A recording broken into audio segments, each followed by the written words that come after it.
Overflows.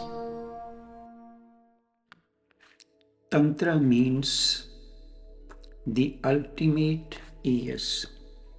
In essence, Tantra is about accepting and utilizing all of life's energies, including sexual energy, as a vehicle for spiritual growth, starting from the most basic, fundamental human experience. There is no specific defined concept called the ABC of Tantra. The basics of Tantric approach essentially require certain elements. The primary principle is to say yes to everything in life, including the body, senses, and sex energy. Unlike other spiritual paths that may advocate repression or denial, Tantra seeks to use all of life's energies for transformation.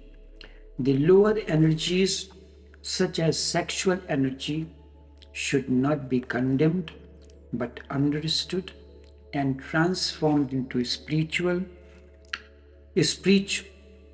higher spiritual forces as samadhi or superconsciousness. The lower is seen as the seed and higher as the flower of the same energy. Flower and seed has the same energy. In that context, sex is the seed. When nourished properly, it blossoms into tree of consciousness, a tree that bears myriad flowers, fruits for human health, both physical and psychological. Awareness is the key to this transformation. One must be a choiceless witness to all experiences, including even the sexual act.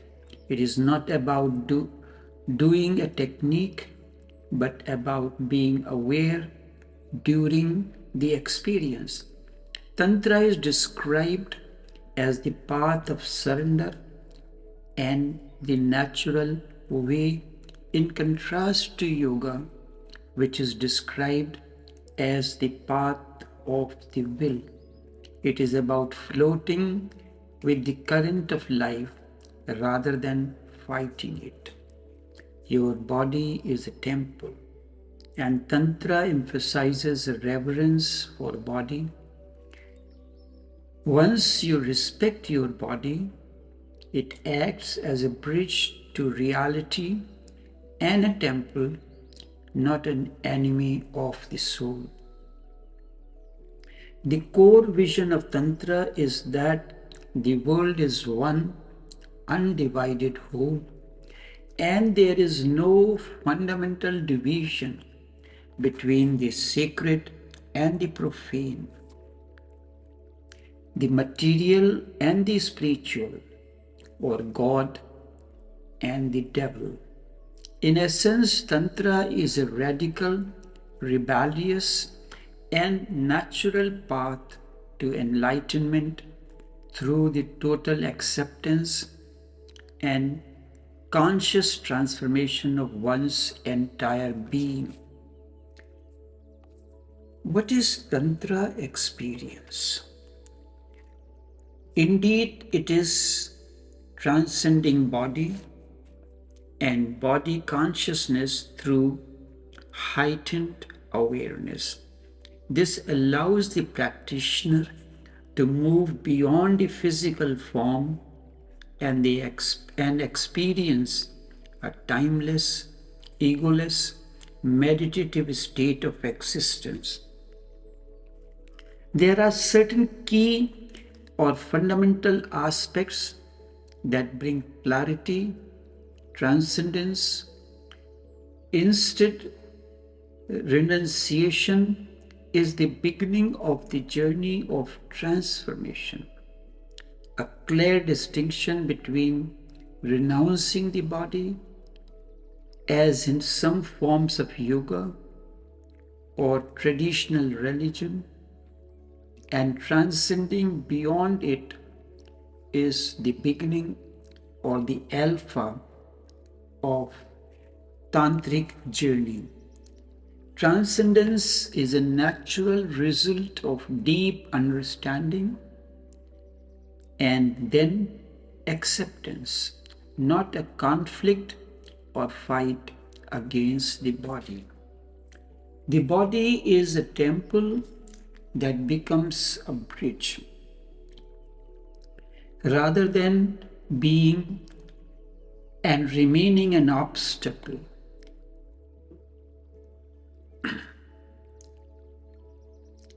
Consider your body as a friend, a vehicle, and a temple.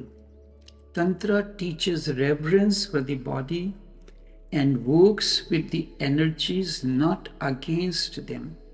The sexual energy, which is centered in the body, is seen as the raw form of divine energy known as existential bioenergy or life force. Through awareness and meditation during this sexual act, this energy can be transformed and raised to higher levels of consciousness, leading to superconsciousness. The key secret is to be fully aware and is in a state of non-doing during the experience.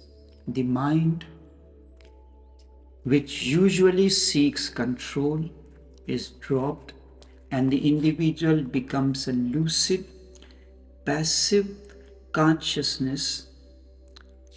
Egolessness is the essence in whatever you do. In this state of complete oneness with the experience, whether it is love making, dancing, or singing, the ego dissolves.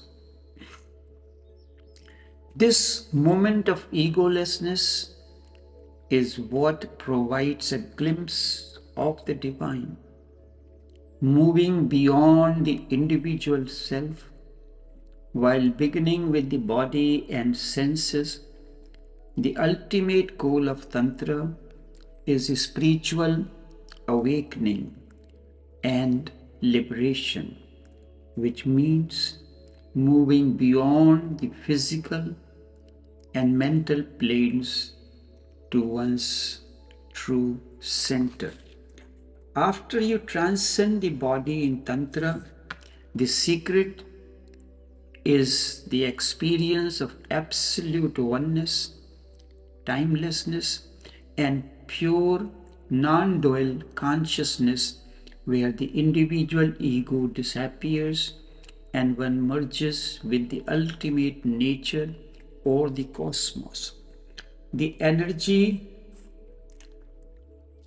which was previously experienced as sexual energy transforms and moves upward to the seventh, the divine center.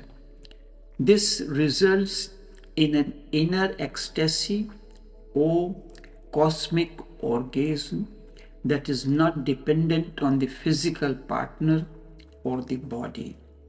All dualities such as mind and body, sacred and profane, good and bad, disappear. The person exists in a state of non-duality where everything is accepted as one whole reality. This is a statement, an experience, the ultimate in Tantra. Life is bliss beyond duality, the title that the author Nivedita has chosen for her book.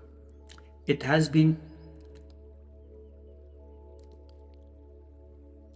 this life of bliss beyond duality has been chosen by the author Nivedita as the title for her journey of transcendence with her master. And it is so. When you transcend beyond duality, you enter the realm of bliss and harmony. And then this continues ere long.